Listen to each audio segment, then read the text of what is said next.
Allora, grande partecipazione di pubblico, ancora una volta si festeggia e soprattutto insomma, la gente torna a festeggiare dopo il periodo sabbatico, no? Sì, dopo anni di sofferenza davvero si torna alla normalità. Questa è la prima sagra, la sagra dei Emui di Flambruzzo, che apre la stagione delle sagre del nostro comune, del nostro territorio. Dà il via in maniera splendida, perché i primi 2 giorni sono stati già di un grande successo, e con la conferma anche di questa mattina, questa domenica mattina, con il circuito organizzato delle auto e moto d'epoca organizzato dall'Associazione Motori dello Stella. Quindi è davvero un bel inizio. Ecco, abbiamo detto insomma non solo divertimento ma anche scoperta del territorio.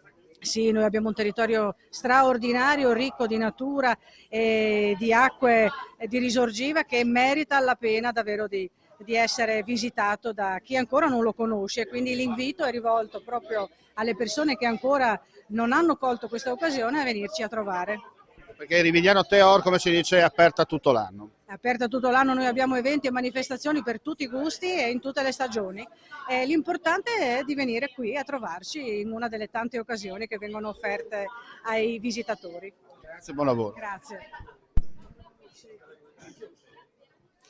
Presidente, allora grande successo di partecipazione, ma soprattutto un grazie a tutti quelli che hanno collaborato, no?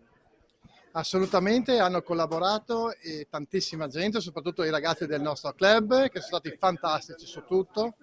E grande la partecipazione, 162 persone ovviamente sul giro, quindi molte auto e molte moto, è veramente una grande soddisfazione. Quest'anno abbiamo migliorato veramente il nostro lavoro. Siamo soddisfatti. Soprattutto la scoperta del territorio. Bellissimo il nostro territorio, perché siamo partiti da Rivignano, dalle nostre risorgive, fino ovviamente alla laguna di Piancada, dove abbiamo visitato quello che ha fatto la storia anche della bonifica del nostro territorio, quindi le bilance da Beppi che abbiamo visitato, dove c'è ancora la pesca come si faceva una volta. Proprio fantastico capire quelli che sono stati ovviamente i valori dei nostri avi. Motori dello Stella chiaramente è un programma 2023 tutto da vivere, tutto da conoscere. Assolutamente sì, adesso abbiamo parlato anche oggi con i ragazzi della Proloco di Rivignano, col comune, e organizzeremo ad agosto con loro un altro bellissimo evento che poi sui social vedrete, anzi sui Motori dello Stella su Facebook e Instagram, potete comunque vedere i nostri programmi futuri. Non resta che dire. Grazie a tutti e al prossimo anno.